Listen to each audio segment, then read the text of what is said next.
What is up, everybody, and welcome back to another vlog by the Moto Man. Today we have a little bit of a different video for you, as it is not a driving video, it is not a riding video. Instead, we're going to be talking about the ownership that I've had with my 2016 F82 M4. Let's get into it. Let's first talk about how I acquired this car. I purchased this M4 when I was still a senior in college for only $23,500, and I did so via an online auction called ACV. I was able to do so because during the time I was still in school, I was still working at the shop, and because they had an account with ACV, I was able to purchase the car through them. At the time, I had an E46 M3 with an SMG transmission, which I really wasn't in love with because of that transmission. I truly believe if you're going to get an E46 M3, it has to be a true manual, or don't waste your time. You could not slide the car whatsoever with the SMG, plus it was just slow, clunky, and nothing like what the DCT is on my M4. So I'd had my E46 listed for like $16,995, and I actually was able to get full asking price for it, which then enabled me to be able to be in the market for a new vehicle.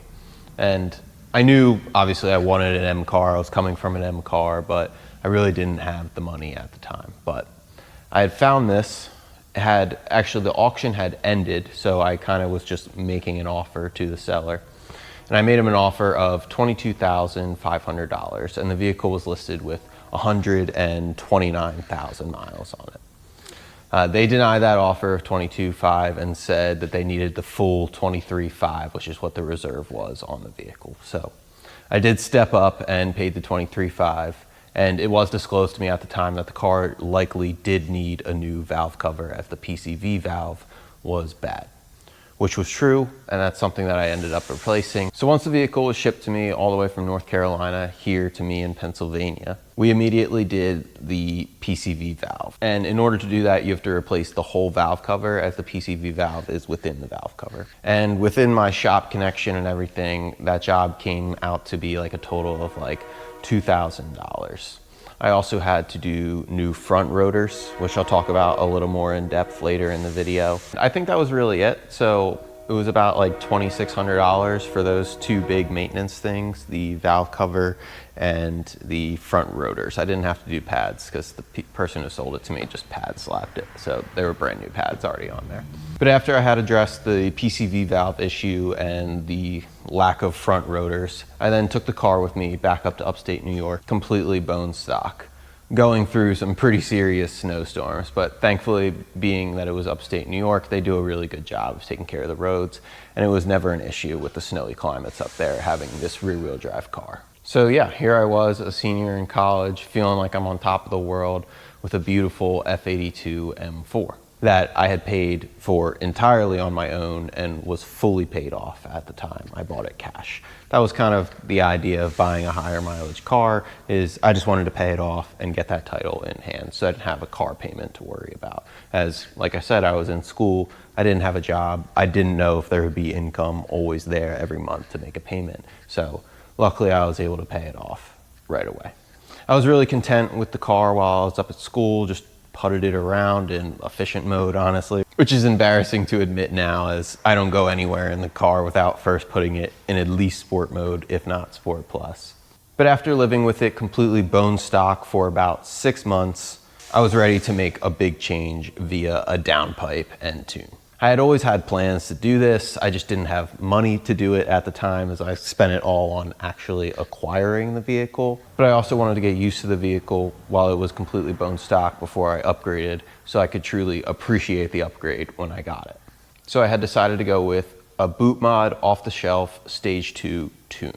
And with that tune, I did a few supporting mods. So first, let's talk about the air intakes that I did. I did MST air intakes, you can see right there. And while they're not front mount intakes, they still provide a good amount of nice little extra boost noise that I certainly appreciate. But I will say that adding aftermarket intakes to this vehicle, even though they're not front mount, can cause a bit of idling issues when you do tune it, as the car kind of needs to be dialed in with a tune. So I have had some issues with my boot mod off the shelf tune, but it seems to be a common issue, and it doesn't really happen that often, but it does seem to be a way bigger issue if you have front mount intakes. A couple other mods that I did that have nothing to do with the actual tune itself was a CS style front lip. And I also did a bumper guard, which is on here as well, just when I do scrape to give it a little bit more protection. And then I did some upper fangs, but I'm a little disappointed with them, to be honest with you. They're already starting to fade. I realize they are dry carbon opposed to the front lip, which is wet carbon, but you can already see a big color difference between that and this. I also decided to do the black kidneys, and I wanted to keep the M4 badge as I really liked that. They didn't sell the kidneys with that unless you wanted to pay like $250 from Bimmer Plug. I got my kidneys off eBay for like 40 bucks and the emblem was like 20 bucks, and I just 3M taped it on, and it looks great in my opinion, just as good as the $250 ones. In addition to the carbon fiber that I did on the front of the car, I also did some carbon fiber on the rear. I did a 3-piece carbon diffuser, 1 piece there, and then a big center section, and then you got the other 3rd piece there, which I thought was really nice. It's not too aggressive. I definitely did not want to do the center light in there, but I thought that came out real nice. And then I also have a PSM Highkick spoiler here, which honestly, I'm debating whether I keep it on anymore or not. I've had it on the car for about a year now, and I do like it. I definitely like it, but I'm just kind of maybe sick of it, ready to change it up a little bit, keep the car a little bit more classy maybe without the spoiler, a little more less suspecting. I feel like as soon as you see the carbon spoiler, it's like, okay, it's probably tuned. But let's raise the car up and talk about what's done underneath.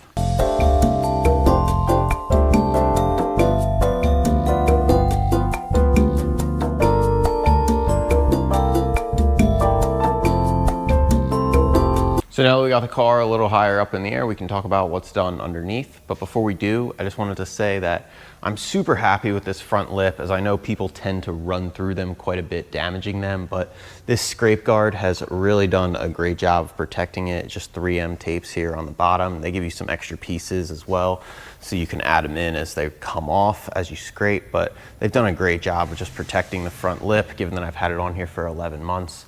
The only real damage it has is right here.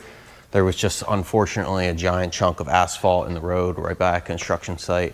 There was another car coming the other way. There was no swerving around it, no braking in time, and I had no choice but to run it over.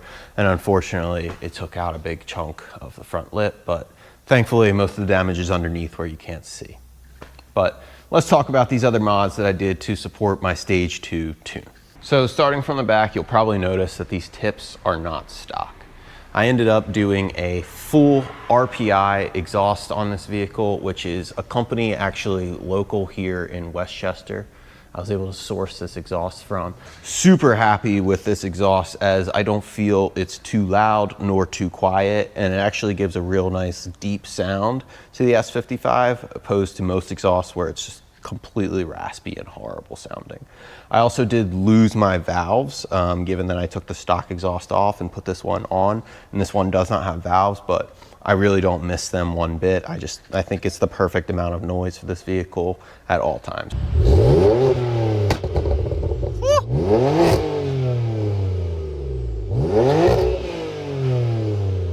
Quite a nice exhaust. Really not too many pieces to it at all, like that Valvetronic one that you guys might have seen if you're following along on my TikTok and Instagram, as well as my YouTube shorts. And then up here, we have my VRS downpipes, which downpipe and tune. There you go. Really the two big things that you need in order to tune this car, really just a downpipe and tune. The air intakes wasn't necessary. The exhaust certainly wasn't necessary, although I would definitely say you want to do a mid pipe at a minimum when you do tune these cars, just to get rid of those secondary cats. Otherwise, you're just going to kind of destroy them, and then eventually it's just going to sound terrible. So the other really big ticket item maintenance-wise that I did on this car, besides the valve cover, was the oil pan. Now, it wasn't a necessity that I did it, but I did have a decent amount of oil leakage on this vehicle, given the high miles. I mean, we're going on 147,000 miles now. So given that I was working at the shop, I could get a fairly decent deal on the labor. I decided to end up doing the oil pan, which for a normal person is probably about a $3,000 job, but the shop owner was able to hook me up here for only $1,500. So because I had that price and the ability to get it done so cheaply and professionally and be able to be involved in the process as well, I just went ahead and did it for that peace of mind, as I do certainly plan on keeping this car for a long time, or at least I did while I did it, but we'll talk about that at another time. So yeah, right here is the actual oil pan, and in order to replace it, you actually have to drop the whole subframe of the vehicle, which was quite a process and is really why the process for most people is so expensive. Look good inside, doesn't it? Nice and clean. Needs somebody change their oil. I mean, even now it's still a little wet, you can see, but a lot drier than what it used to be. I'm just happy that I gave myself that peace of mind of doing the oil pan. Didn't have to worry about any horrible oil leakage. So I also want to talk about the oil cooler skid plate that a lot of people do. And if you've been following along on YouTube, you saw my video where I went to Saratoga Springs. I actually smacked my oil cooler while I was driving, but my oil cooler is actually already bent up. So you can see my oil cooler down in here. Really should get a light for you guys, but you can already see it's bent up. It would be right here. There's a little better look. You can see the bend in it. I mean, that didn't happen when I was in Saratoga, although I did smack it then. I don't know if it was the previous owner who did it or I did it at a different time, but yeah, that's why a lot of people do the skid plate on these, because BMW just positions this in a pretty terrible position. And then given that I'm lowered, I'm even more at risk for hitting it, but knock on wood, I've lucked out every single time that I have hit it. And I think because it's bent up like that, it's enough clearance where I really don't need the skid plate. Again, knock on wood, but yeah, I'm not gonna do it because my oil cooler is already pretty fucked, so it is what it is. So the reasoning why my vehicle is even in the shop right now is because I am putting my winter wheel and tire setup on it right now. These are not full winter tires. These are just the Continental Extreme Contact all season tires that I run on the stock 437M rims, while I keep my nice HRE rims off during the winter just because I don't want all the salt and crap on the road getting on them.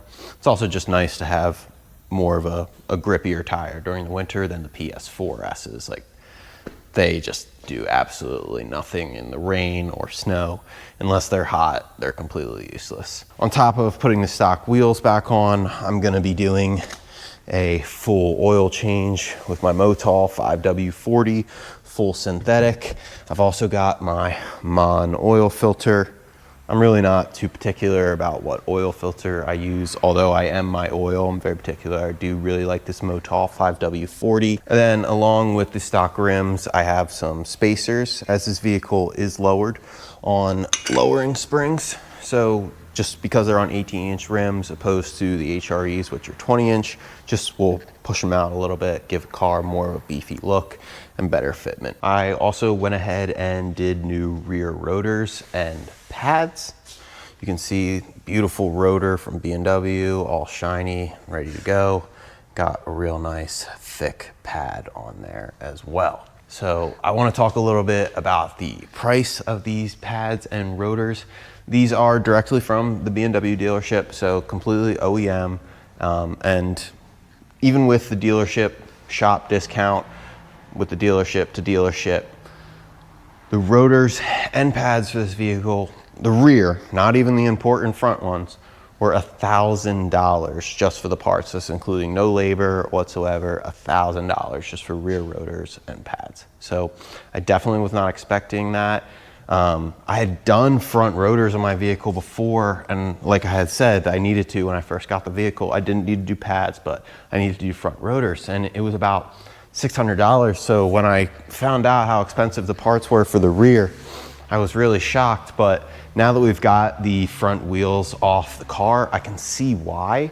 And it seems that I actually went with VNE rotors, if you can see that right there, which I did see that company when I was looking for rear rotors, and they are a lot cheaper option.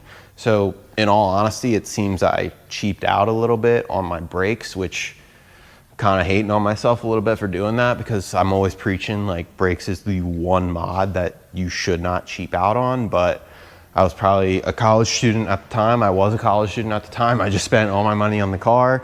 So I cheaped out a little bit on the brakes. So that'll definitely be something that I don't cheap out on. The next time I do need to do front rotors and pads, I'll definitely either go OEM, if not better. I know EBC yellow stuff sells some really high quality brake rotors and pads. So that'll definitely be something that I'll need to look into.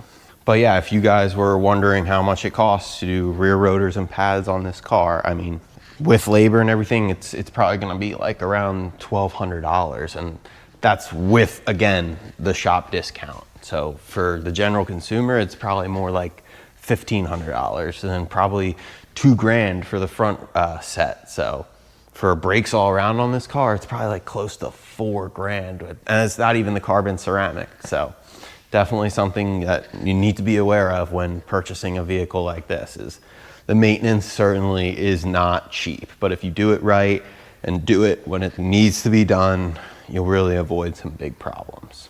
And just a few other things I did to the vehicle, as I just wasn't completely happy with it when I had first got it. I had the front bumper actually resprayed, as there were a bunch of chips and nicks in it before from the previous owners. There was also a big little chip in the roof section of the car just above the windshield. I had that fixed as well. I think honestly the previous owner had tracked this vehicle, and that's why the front rotors were cooked. They pad slapped it, and that's why I had all the chips on the front bumper and the chip above the windshield. So I had all that fixed just to really like perfect the car. I'm just kind of anal about these things and want it to be perfect. So I spent quite a bit of money on this car. So I purchased the vehicle for $23,500, like I had said. And to this day, without including my HRE rims and with all the maintenance and everything that I've done, I'm about 36 grand into this vehicle, which honestly, I don't think is too terrible given the vehicle that I have. It's super reliable, super good to me. I mean, I beat on it. It's also my daily, but 36 grand for pretty much a bulletproof M4, like I'm pretty happy with that. Now that 36 grand is not including the rear rotors that I'm putting on it right now, but I mean, that's just general maintenance that you're going to have to do. Every car needs pads and brakes. And then pretty much the only other thing that I had done to this vehicle to really customize it to my liking and make it perfect in my eyes is I did a custom steering wheel from Cobby Wheel. So if you're not familiar with Cobby Wheel, he actually uses the OEM cores. So you have the option of sending your steering wheel into him, or you can do a core swap. You purchase a steering wheel through him, he ships it to you, and then you just ship yours back to him. And the core value is about $300, which is awesome. So for my custom steering wheel, that was only $365 since I did the core program, not including the carbon fiber trim that I did on it. I actually sourced that from one of my subscribers. So shout out F87 Paul for hooking me up with the carbon trim for only $125, and he actually delivered it to me as well, which was super awesome. But again, like Bimmerplug be selling that shit for like over $200. I was not paying that money for just a tiny little carbon trim piece. I was able to get this steering wheel all in with the trim for about $500, which is great. I mean, you look on like Charisma, even Alibaba, like dropship, like you can spend like $1,000 on those carbon steering wheels. Absolutely crazy. But yeah, I was super grateful to go with this custom steering wheel from Cobby with the perforated leather here on the sides and the Alcantara up top and on the bottom. And then I've got the white 12 o'clock stripe. I decided to go with the perforated on the sides and not full Alcantara, even though that is how BMW does a lot of their CS cars and whatnot. But I've just heard that the Alcantara wears out so fast, and as your hands sweat with the oils and whatnot, and I'll be honest, my hands sweat a decent bit when I'm driving, I just did not want to have to deal with the maintenance on that Alcantara.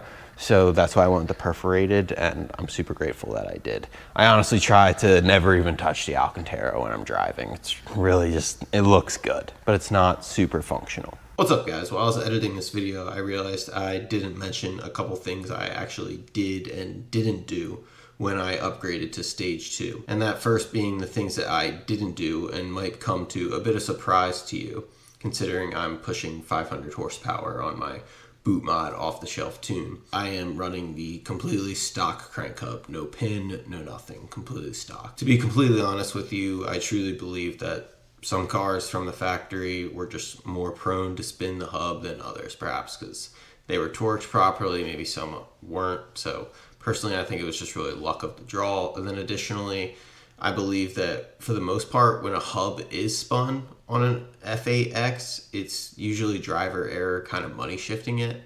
Some people say the manuals are more prone to spin, while some people say the DCT is more prone to spin. I'm honestly not exactly sure. I could see it being the DCT though, considering it could be very easy just kind of slap that paddle an extra time and downshift into a gear you didn't mean to, because the computer system will really not override you. It really will allow you to money shift. But then the second thing being that my rod bearings, they are completely stock, never changed them, never going to change them. I truly believe that's just an E9X thing and not something you need to worry about on an F8X.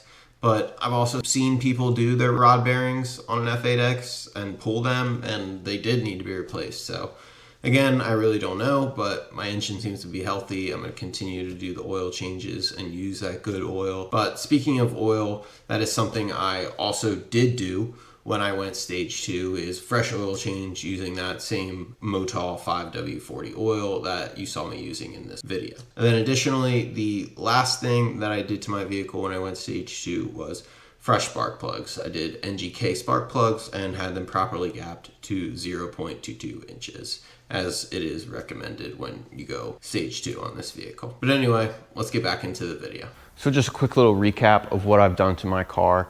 I have a 2016 F82 M4. It is Stage 2 tuned via boot mod and off-the-shelf tune. I have VRSF downpipes, a full RPI exhaust, MST intakes, a custom Cobby steering wheel. When it's not the winter time, I run 20-inch 3-piece forged HRE S101 wheels on Michelin PS4Ss. But now that it's the winter, I will be running the 437Ms on some Continental Extreme contacts. But thank you all so much for watching this video.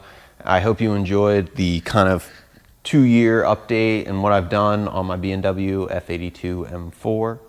If you enjoy this content, make sure you hit that subscribe button, make sure you hit that like button, and be sure to join us on the next video, whether we're in our F82 M4 or we're on our Aprilia or we're on our fully electric Zero Supermoto. Be sure to tap in and we'll catch you on the next one. As always, this has been a video by the Moto Man. Peace.